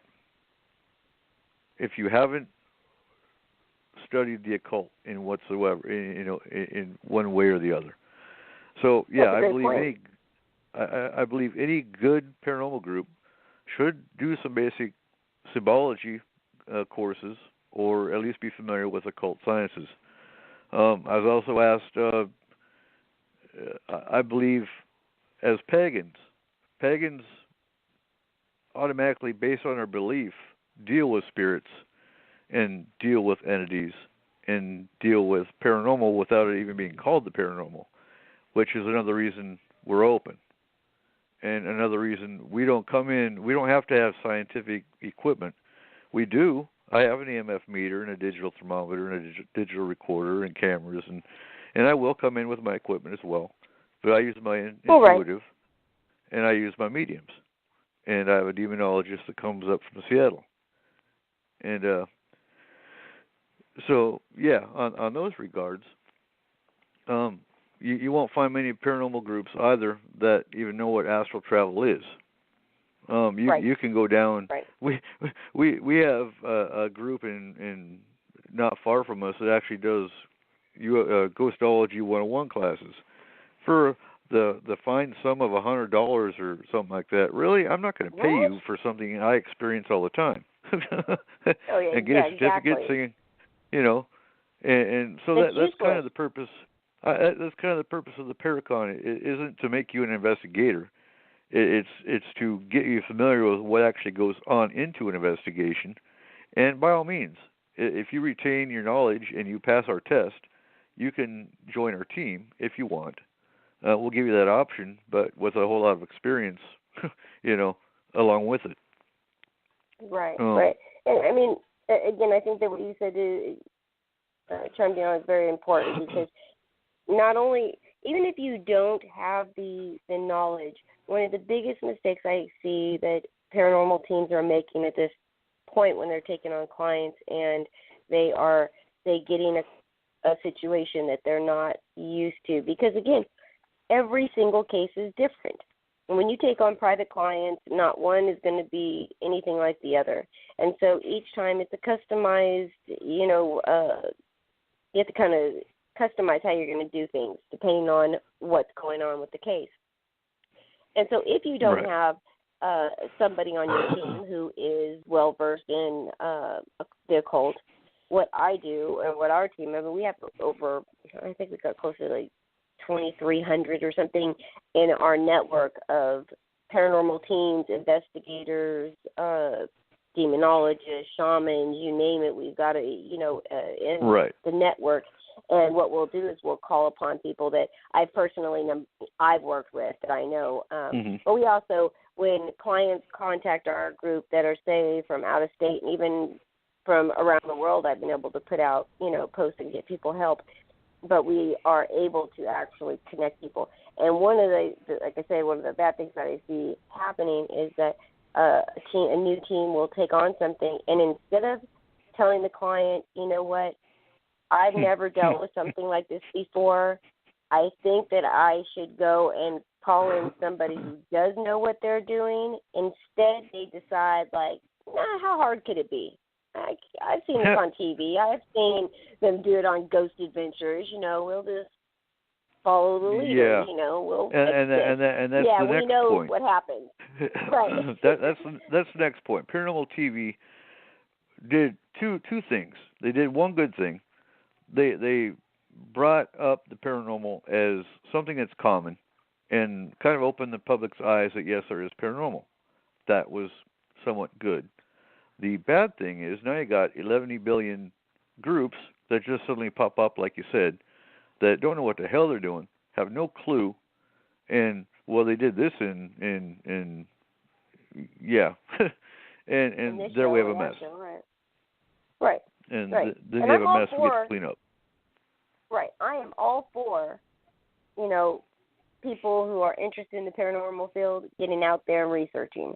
There are a million, billion, trillion places that you can go to investigate. It doesn't have to be a creepy old abandoned building. Look, I can see them, and I'm telling you they are everywhere. So you can go and investigate, but it's a whole different thing when you're taking on private clients compared to just going and investigating and researching. We need the research. We need the people in the field gathering the evidence and, stuff, the research to back up what they're, saying. But we don't need inexperienced teams. And unfortunately, the teams that are out there that have been doing this for a very long time, we all learned based on trial and error. We all did. Mm-hmm. That's how it was, because there was never any training for us back then. And so, again, everybody kind of learned based on the trial and error method. But once we get there, we, as investigators, we also see how bad that can be. I mean, you can get something to follow you home and start affecting your house, your children, your family, yourself. You can get attachments yourself, just so many different things. I was just about to say, you can get attachments yourself if you're not careful, if you don't ground yourself before you leave. Easily. And how many teams have I encountered over these times when I'm speaking at conferences, and I'll ask them what kind of protection they do before these investigations, and 99% of them don't do any. But then they can't understand why they've got paranormal activity going on like crazy at their house once they go back home. It just makes me shake my head. And I feel bad because, it's a double-edged sword. Although there are many people, hungry to get out there and help and be part of the paranormal field, that there's nobody out there that's really giving them that education that they need, the training that they need, unless they're charging. And, I don't know about anybody else, but just being in the paranormal field itself, it costs a lot because we don't charge anything, and we've got all the costs of ourselves, of our investigations, the equipment, all that kind of stuff. So who has the time or the money to go and pay $100 to go and learn how to use an audio recorder and your camera? Like, I can figure that out. I mean, really, like, who's going to do that? So I think that the biggest thing is for events like yours, for more people to have these kinds of events where they have a location and they can, for very low cost or low overhead, throw these events where they can combine the fields, put speakers out there so that there's a wide array of information out there. The other thing that we see is that, the paranormal and the ufology field are monopolized when it comes to big conventions. And it's all who you know and whose ass you'll kiss. Exactly. I'm sorry. People know I'm blunt. I don't care. That's fine. You can. And let me answer Tony real quick. I see Tony in caps about Ouija boards. Ouija boards to us are simply tools. We don't use Ouija boards in our investigations. But I'm going to say this: media and movies, and I understand some people get hurt by Ouija boards, and that's because they're not using them right. Ouija boards are simply tools, much like pendulums, 100%. much like tarot cards. Yep. They're all, huh? Oh no, I'm agreeing with you. It's just how you use them. Yeah, they're only tools. Now, like Tony says, if you shield yourself, you know what you're doing. and you don't use them drunk, like we all know. I told you some people did, and bad things happen. You don't. Right. You use them with a sound mind. You know what you're doing. You have your intentions, and it's nothing more than a communication tool. And I know, Bugsy, you said you don't talk to the dead. That's fine. Not everybody has to. But yeah, it's simply a tool. Movies made it look real bad. Movies made it look like a horror thing, and every time you touch a Ouija board, something really bad going to happen. No, it's a tool. Now, I have heard stories, yes, if there's a demon in it and you burn it, the board's going to run around your house. And I have had, we had a Ouija board in our apartment one time. We found it when we moved in. We took the Ouija board, threw it through a slot into a dumpster. It was right back under the bed the next day. Yeah, but you know what? You don't know who used it before you got it. If you're going to get a Ouija board, either build one yourself, and they're not hard to do, or go to the store, go to Target. They sell them. It's a game. They sell them as a game. No, but it's all about how they are you not use a game. Let's just make that very clear. They are not, although they are sold as a game, and many people grew up with them in the board game closet at their house and their friend's house. It is not a game, and it is not anything that should be played with. And if you have an interest in using a Ouija board, just like Eric said, it is just a tool. There are plenty. People use dowsing rods, the pendulum, so many different things, the tarot cards. But you need to then invest some time in learning how to use them correctly, especially a Ouija board, because I will be the first one to come forward. Although they're just a tool, I preach. Like, I have had so many shows about horror stories of Ouija boards, and it is because of the fact that people think that they're games, and then they see them on the movies that they do this and all this stuff happens, and they're like, oh, that can't be true. Let's find out. Right. And again, not knowing what they're doing, it causes it. The other thing you got to bring up is, okay, you talk to the Ouija board and it says it's Bob. It must be Bob. No, you know what? Spirits are very conniving and very deceitful. Thank you. They are. Believe me, it's usually not just Bob.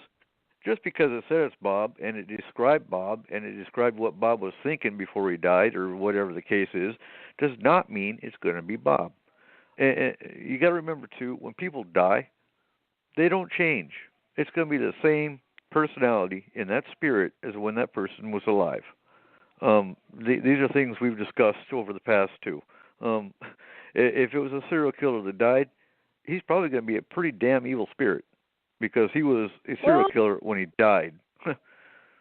I will tell you this, and again, this is just my personal opinion through my own research and my own personal abilities of interacting with spirits. What I have found is that spirits that have not crossed over, that are earthbound, if they were a horrible person, a serial killer, or whatever, that is exactly how they are still going to be.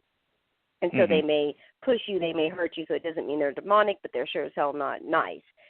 But once and that's the next thing you want to bring up. Cross over, but once those spirits cross over, they do lose all of those negative influences and characteristics. Now, although they still remember their families and things, whenever I do readings, people who come to me to give messages that have already crossed over, they're usually very happy, peaceful. You don't get a whole lot of, people are pissed off and mad. But again, if they have not crossed over, they'll let you know exactly how they felt because that's probably how they felt before they died.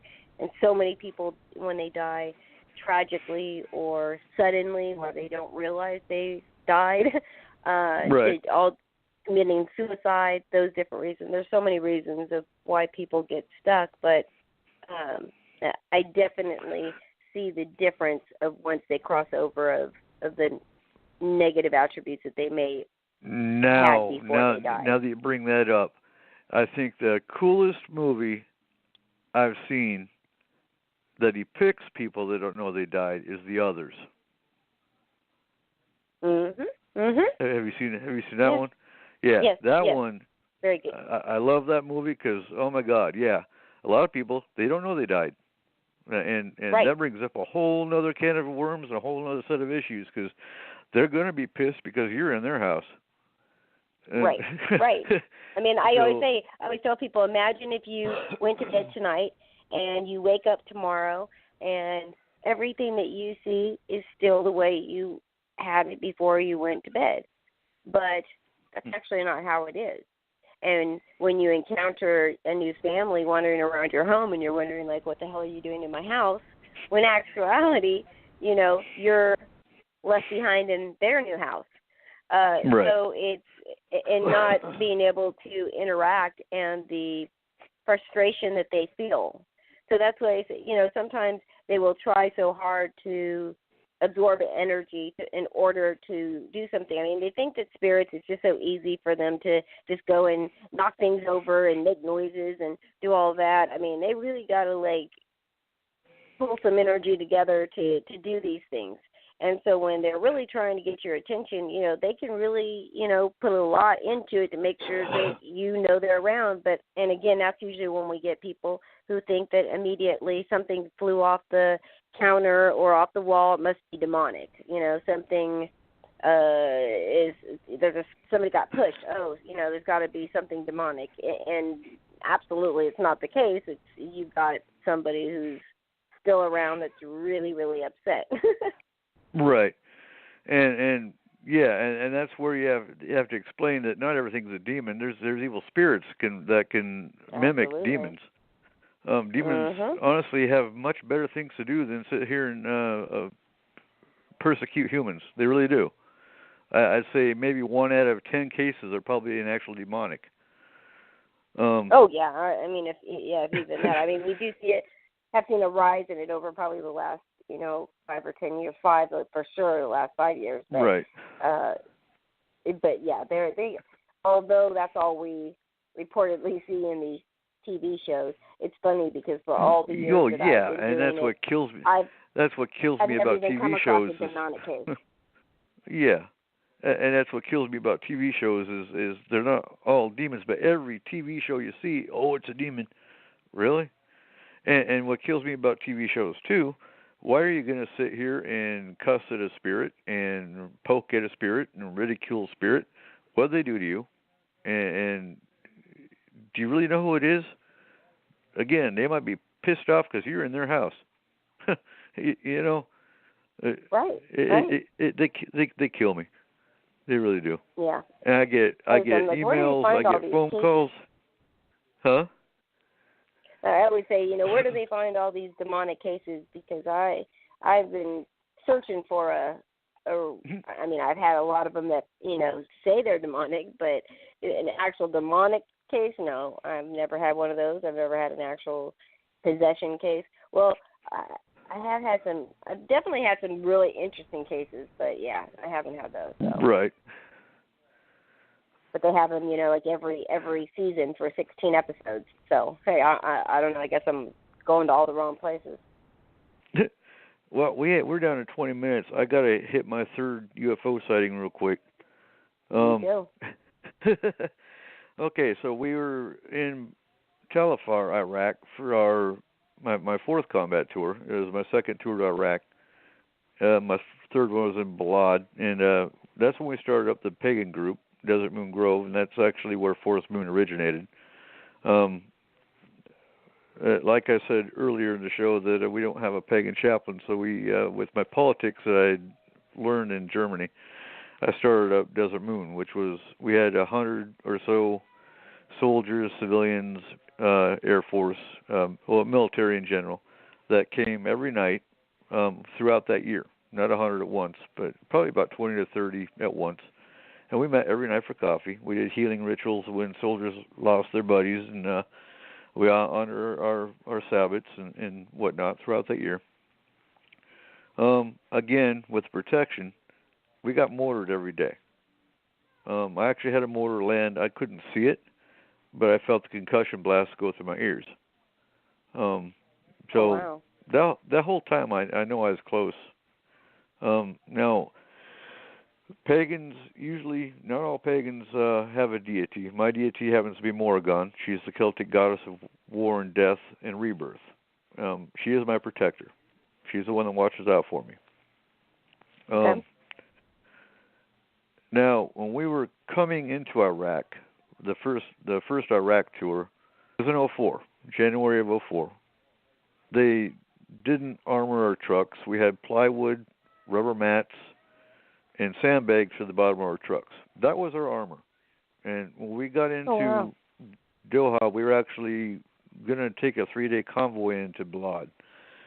And our intel said that the insurgents were actually running piano wire across highways to cut the gunner's head off.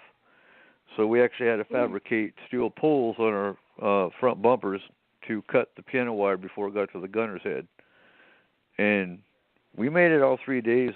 It was funny because my whole unit knew I was pagan. I was in my tent sleeping. It was probably a day or two before we rolled out, and they said, "Sergeant Cooper, did you see the dragonflies?" Now, if you're familiar with the symbolism of dragonflies, they're very protective. One story is the fairies ride on dragonflies. The other is they're very protective anyway. And I came out of the tent. There was like thousands of dragonflies, all flying through the air, and all heading towards Iraq. And that was the day after I had done a protection ritual on our convoy. And so I took that as we're going to be safe. We drove all 3 days. We heard firefights the night of the second day, and nothing happened. Nobody got hurt. Nobody got shot. Nothing happened the whole time. And we got into Balad. I started up Desert Moon. I got a huge response from civilian pagans, and we started Forest Moon up based on that. Nothing significant happened in Balad. So moving on to Telefar, I started Desert Moon up again, and I already had the support structure up with Forest Moon. And so again, we set up, we met every night. We actually had Turkish special forces that came for about 3 months, which was really kind of cool because we learned about the Quran. The Quran's not what Americans think it is. The Quran talks about paganism. The Quran talks about the jinn. It talks about fairies. I mean, it's right there in the Quran. It doesn't talk about Americans are infidels and we must kill anyone that doesn't worship Allah and yada, yada, yada. Right. And so in my pagan group, I actually had aircraft mechanics. That's key. Because the lights we saw over Syria, it made no noise. It was very unique. Even the helicopter mechanics that were in my group saw it and were like, what the hell is that? Drones don't move. Actually, drones don't hover. And this came for about 3 nights in a row. And it had lighting patterns that weren't our conventional aircraft. It was triangular shaped. And it was actually over Syria, because we were on the corner of Iraq where the Turkish mountains were on one side of us, Syria was in front of us. And you could actually see the lights of Syria at night. And so yeah, that was my third UFO sighting. Very memorable. We did make a video of it that got lost. I have no idea where it went. I wish I had it. But yeah, it was a triangular shaped craft with very unique lighting. It hovered. It made no noise, and it always moved into Syria. Now, was it experimental craft? Who knows? But it's nothing my flyboys knew anything about. You know. So if it was, they didn't know, and they should know. Well, if they they should know. Gotcha. Because our aircraft don't make noise. Helicopters make noise. So what was this? So where has this kind of, left you when it comes to the whole ufology and paranormal, field as a researcher, as well as just, a person who experiences all this stuff? Well, how do you answer that? Are we ever going to know the truth? Probably not. Not until they come down here and shake your hand in your yard. And for a lot of people, they're going to come down and shake your hand in your yard, and you're going to go, huh, it's a demon. Look at it, you know. One, to accept this, you have to have an open mind. You have to think outside the box. When I look at conspiracies, because a lot of conspiracy theories fall into these realms as well. And I tell everybody, I take a piece of that puzzle of what I've read or learned, and does it fit into what I know? If it does, then that piece fits, and it's not really conspiracy anymore. It's fact. Gotcha. But yeah, I think the government hides a lot. I think a lot the government still doesn't know or doesn't want to recognize. And their big fear is, one, losing control over the masses, and two, how do they explain to people that they have no control and they don't know how to fix it, you know? And that will cause mass panic. Oh, right. Right. And then how do they, admit that pretty much everything that they've ever told us or taught us has been false, because once the one domino falls of lies, again, it's a domino effect, and each thing starts to connect, and you start to say, oh, well, if you lied about that one, oh, well, you definitely, we look at Area 51, for how long did, the government say, oh, it doesn't exist, okay. And then finally, with Area 51, I think Area 51 is still being used, but I also believe Area 52, they've moved to Dugway Proving Grounds. But you also have White Sands Proving Grounds. You have a lot of open areas where they can do whatever they want. And how many people know about? How many people know about Pine Gap in Australia? That's another Area 51, and it's in Australia. Right.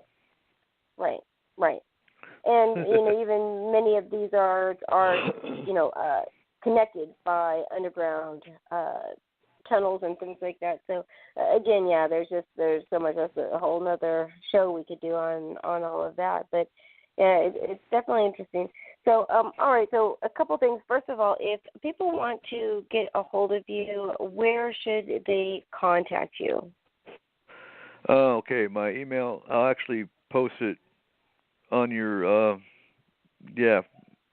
on your advertisement. I'll post it there. But it's Medicine Eagle, but it's spelled MEDICYNE _@yahoo.com. And if they want to find us, just punch in Forest Moon Grove or Forest Moon Paranormal on Facebook. And we don't have a website. We keep it on Facebook, so it's much faster to get us and much easier to find us. Yeah, absolutely. And I've also linked Eric's email and his Forest Moon Paranormal Facebook page to all the promos that went out across social media, so you should be able to find it that way as well. And you can always contact me here at the show if anybody is having a hard time and needs the links, and I can get them to them as well. Definitely, I will tell you, I'm looking forward to doing the conference. I think that, Washington needs a good UFO and paranormal conference with some great topics, with some new blood, because, again, we see a lot of these conferences, are the same people, same topics over and over and over, and then on top of it, these huge prices for these events, and then they're like, well, I've already seen this person like 5 times, when's there going to be somebody new? So it's nice to see some fresh talent, some fresh faces, some fresh topics. That's the other thing, when speakers are giving, lectures, especially if they're going to be on the conference, scene, you really need to change and keep, an ever-changing lecture going, so that, you're not repeating the same kind of lecture and people are having to hear the same things. So I'm glad to hear that, especially the fact that it is going to be something that's free to the public. I just absolutely love that, and so low cost to any vendors that want to come out and display their and sell their goods. These are great places to get some attention to your product. So if people have, books you want to sell, products, anything UFO or paranormal related, these are great things. Amount of people come through these things, especially when they're free. How has the reaction been so far for the conference? Well, so far, we do have the Forest Moon Paracon event page. It's yes. just a page set up for the Forest Moon Paracon. You can find that. You can just search for that. Go give us a like. So I have an actual number right now. We're at like I don't even know 1,000 something. No, not even great. 400 something. But no, I am getting responses from groups nationwide that are excited and they're actually going to come. And that's my other goal, is to get paranormal groups that are out there to come do a face-to-face. We'll set up a network so I have people we can refer people to, clients and whatnot. Absolutely. It's much easier to do a face-to-face with a group than it is to meet them online. That just 100%. Yeah, it's an easy way to find a crackerjack. That's right. I also want to say, get in their face. If you join the Forest Moon Paranormal group, I started out as a page, but I didn't like the page because you can't put files in the page, and our library is huge. We have a huge paranormal library in our group. It's got UFO books. It's got files on entities and all kinds of cool stuff. So yeah, that is one feature we do have on the group. Great. All right, everybody. Well, just want to take a minute and say thank you to everybody in chat. A few people have now dropped off. We were having problems I have to actually apologize to Christopher Fisher and the people who were in our call log. We had this a couple weeks ago too, but we had about 15 people that just dropped off, and then a couple of them popped back on, and then they all dropped off. So I'm glad that you and I and there was one other caller that popped back up for the last 20 minutes it's been on. But all the people in chat, we had a lot of people in both chat rooms tonight, so I thank you both or all so much for listening to the show. You guys can share this. You can like our my Paranormal Connections page.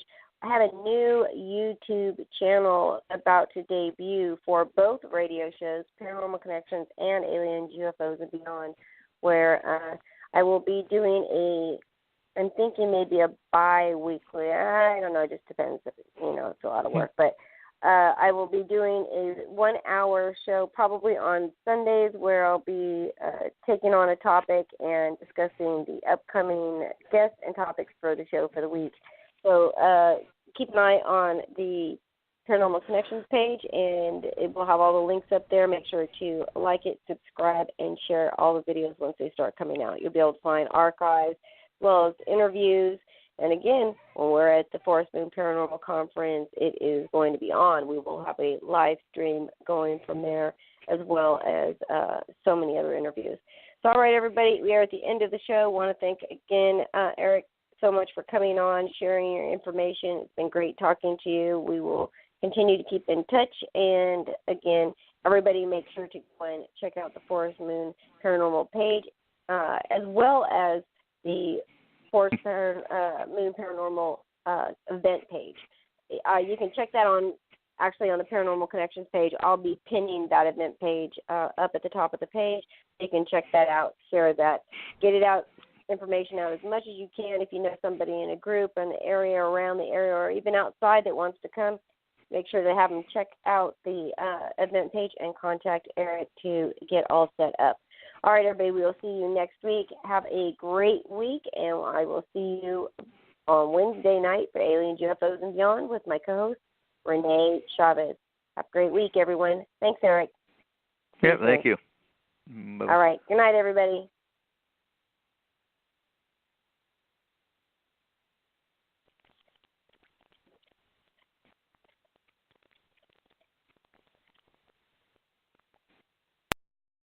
Most fast food places use complex algorithms to come up with combos, but that tastes even more boring than it sounds. With my new sourdough bacon ranch combo, we simply figured out how to get all that flavor into one combo. It comes with my delicious full-size sourdough bacon ranch on toasted sourdough bread, hot and salty fries, and 100+ drink choices for just $4.99. Class dismissed. The sourdough bacon ranch combo for $4.99 at Jack in the Box. Combo's done my way. For a limited time only at participating restaurants.